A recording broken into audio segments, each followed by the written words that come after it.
Até pelo fato de estar valendo a liderança da competição, né?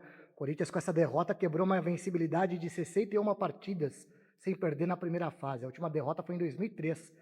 E com até um período até um pouco maior de recuperação. Não foi um erro começar com uma equipe alternativa, Orlando?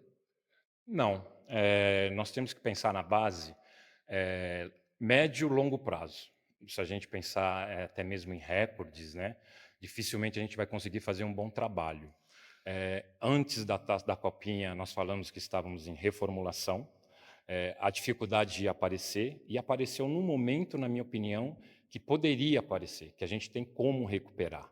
Então, na minha opinião, não foi um erro, é uma responsabilidade maior, eu sou o treinador, mas a gente não coloca como um erro de estratégia. A estratégia foi feita e o que precisava, a gente precisava ver, nós vimos. Professor, muita gente contestou que a comissão técnica demorou um pouco para mexer na equipe. Queria saber a opinião do senhor quanto a isso, né? O senhor que toma essa decisão.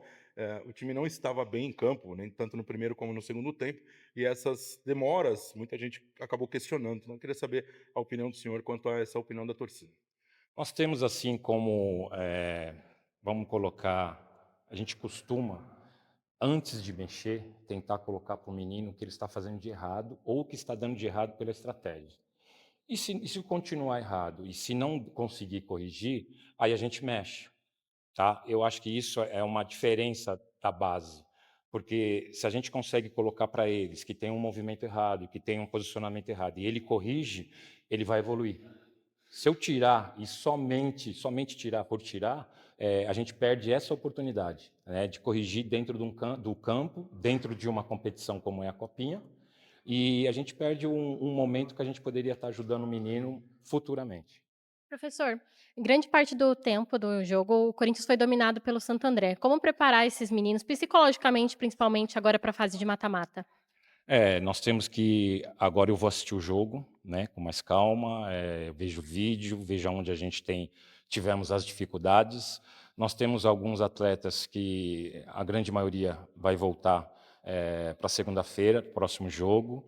Então, é o que eu falei, tudo que a gente imaginou, tudo que a gente imagina que poderia acontecer nessa copinha, pelo torneio que está acontecendo. Então, a gente está procurando agir, né? Então, você me perguntou o que fazer, é isso que a gente vai fazer. A gente vai assistir o jogo com calma e a partir de amanhã a gente vê qual é a estratégia para o próximo jogo.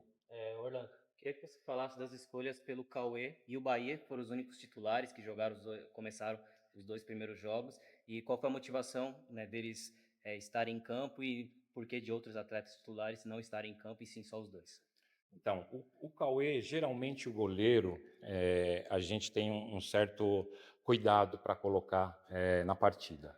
O Cauê não tem um desgaste tão grande quanto os outros atletas, é experiente, vem já de outras copinhas, vem do profissional, e isso poderia dar e deu uma certa estabilidade para a equipe, aliás, uma segurança para a equipe.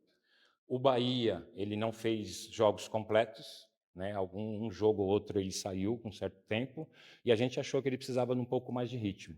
E ele é o capitão da equipe, e a gente achou melhor também deixar ele ali no meio, para dar uma segurança para o Pedro, que o Pedro Thomas é sub-16 ainda, né? Então a gente precisava de alguns pontos ali, para dar uma segurança para outros mais novos.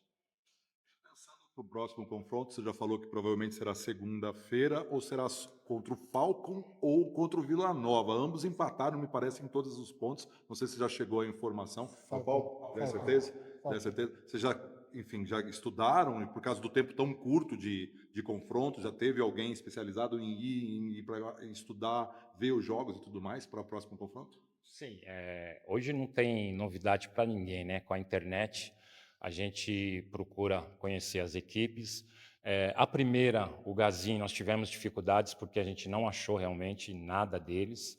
Então, é a única equipe que a gente não tinha nada do pessoal da análise. Mas a gente já tem alguns, alguns conceitos que eles usam nos jogos, a gente também vai estudar e a gente vai poder ficar pronto para a próxima partida, para o próximo adversário.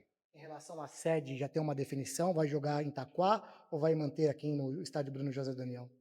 Eu não sei te dizer. Eu acredito que deva manter aqui, né? Nós vimos o jogo em Itaquá. Acho que as condições, na minha opinião, para sustentar a torcida do Corinthians é muito difícil, mas a gente tem que esperar oficialmente o que eles vão decidir.